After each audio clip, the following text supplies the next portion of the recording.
everyone, we have returned to Midwest Gaming Classic 2021. After a cancellation in 2020, the show is back on. And it is the 20th anniversary. And it's a beautiful November day with no snow. Yes, you're right, it is a game show. Appears basically to be the same layout as the past couple of years. Things did change a little bit up here between the 2 years that we did film this event, but we're going to check that in more detail. And the community zone is still here as it was before. My sister and brother-in-law are with me. They headed up to the vendor hall, and that is where we're going to go first.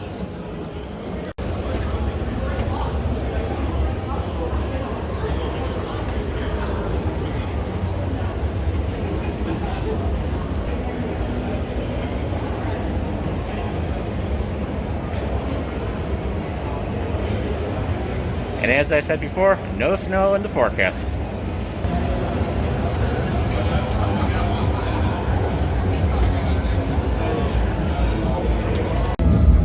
Definitely some differences this year though. We have a wrestling ring in the main hall, and the stage is actually set up in the main hall upstairs as well. And I'm guessing this is where the cosplay will be later tonight. Now, I have vlogged this event for several years now. Twice here at the Wisconsin Center, and previously in Brookfield. You can see the full playlist on my channel. For this year though, I want to keep it somewhat semi-informal. Just kind of generally walking around, experiencing the show. No big structure to it. I don't need to film every single game or corner of this event. Just want to keep it fun. The Ghostbusters car is back again. It's become a staple here at the Wisconsin Center. The Wayne's World car is here. That is new. Kind of digging that old Illinois license plate as well. No clue what this is. Probably related to the Ghostbuster car.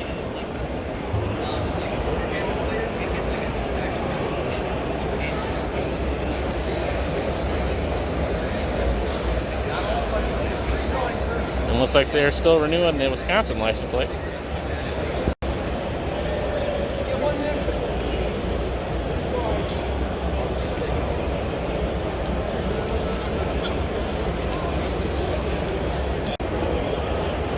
Even though it is fitting for my name, it has been a long, long time since I've watched this movie. Showing the restoration here. I don't know if there's any significance to the license plate number, but that is obviously not a valid combination. Although it's in really good shape, I kind of want that plate. So please don't judge me for not being an expert on the Wayne's World movie. The Jurassic Park vehicle is back. And this one as well. Now, I've showed the vendor hall in great detail in my previous vlogs.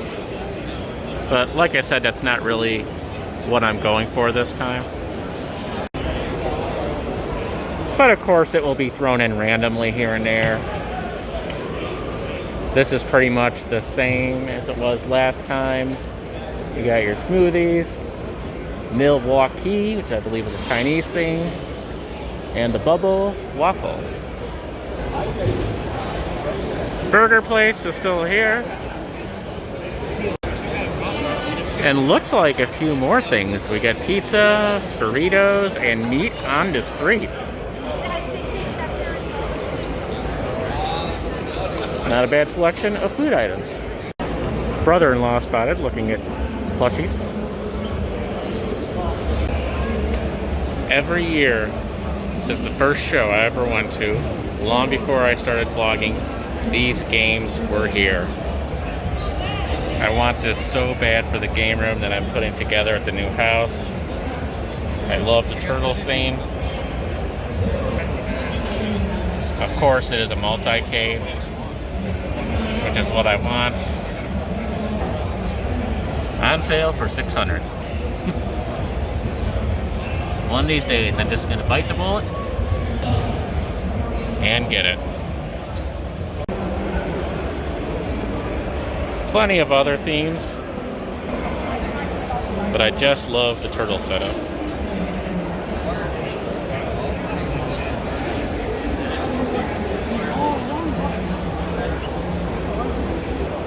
There is also a more expensive 2-player option, which is kind of cool, but that's $700.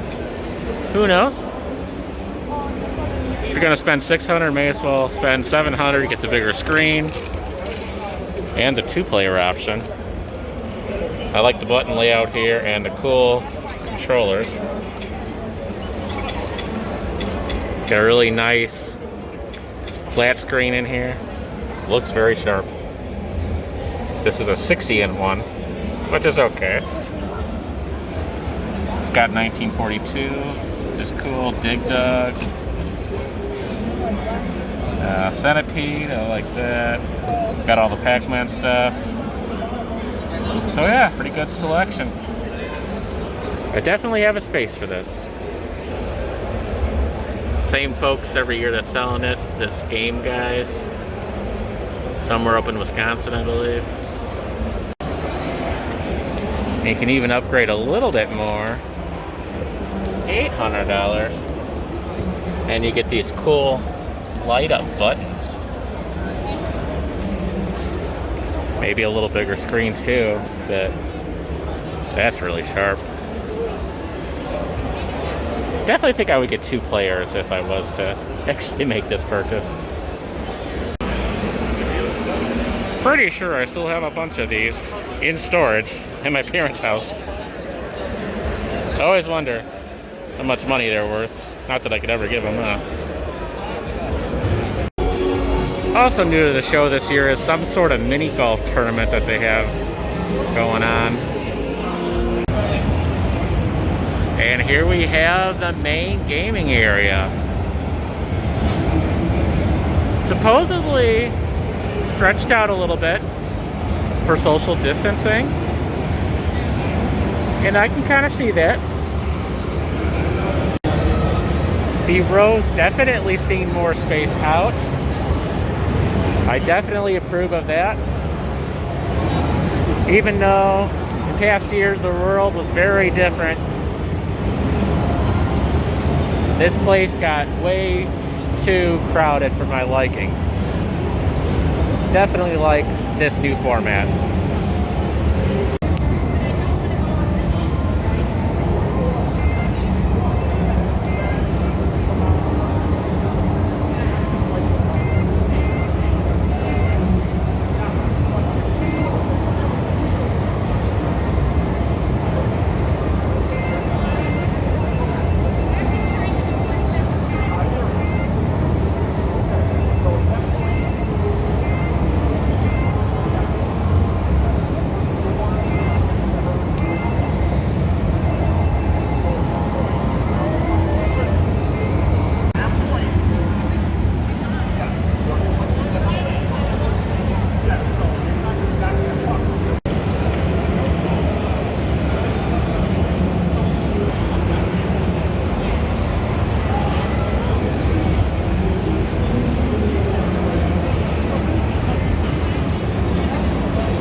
The old school living room set is still here.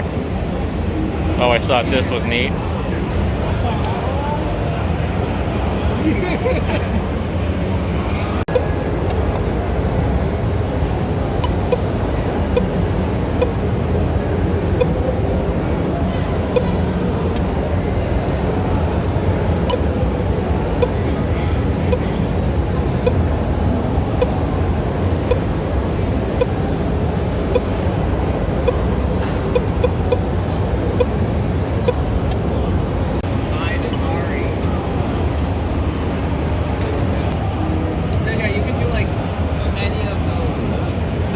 basically.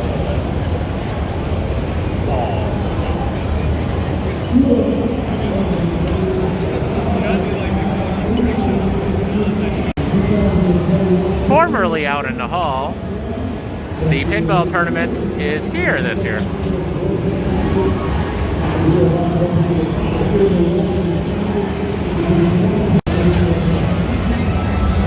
All the newer pinballs are in this section.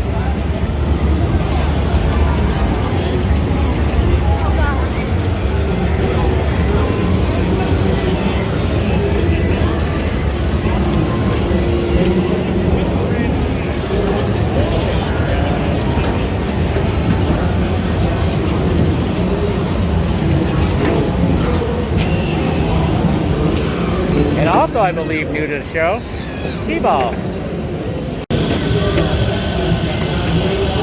Lounge area. Stern has a presentation display. Twilight Zone. There you go. That is an example of a hotshot designer with a big budget. And Stern has the turtle pinball.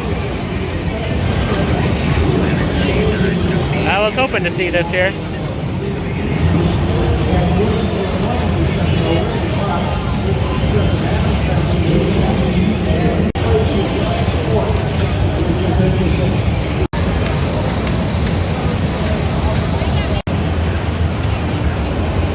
And you can kind of guess that this is new to the show also this year. Promoting his pinball. I wonder how long it took to blow this up.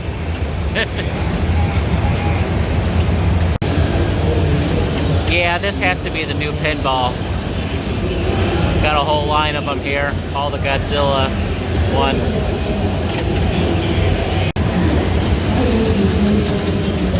Oh wow, it goes all the way around here.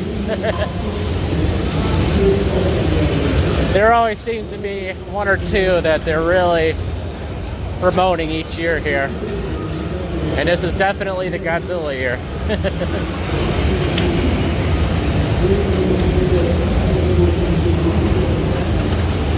It goes, keeps on going.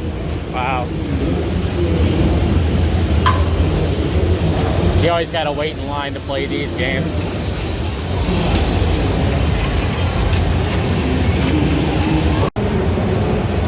Pop-A-Shot, also new to the show this year.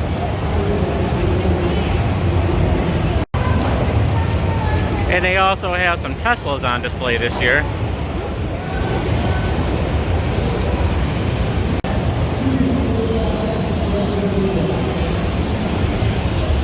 I believe this has something to do with promoting their gaming experience. So you basically play solitaire in a $100,000 car if you so choose.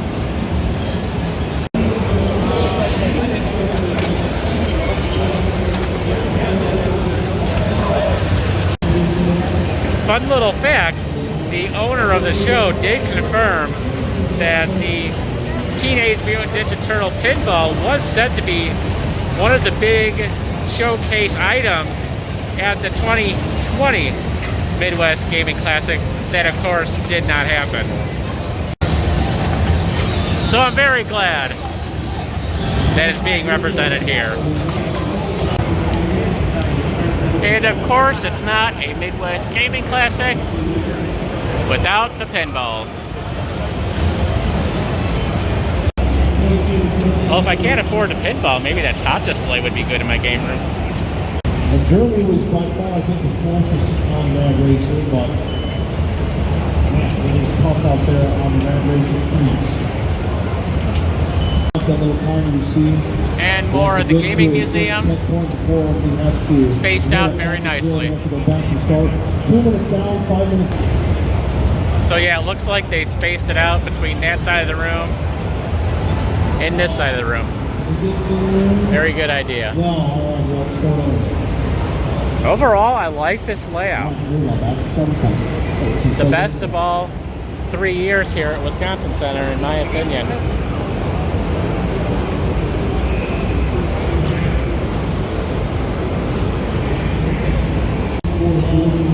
A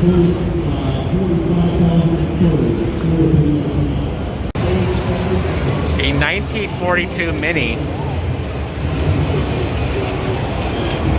That is cool.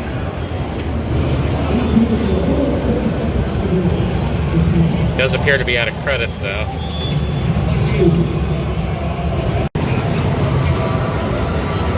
I'm definitely looking for a multi-cade for my game room though, the new house, but I do have a history with 1942, which I'll go into someday in a future video.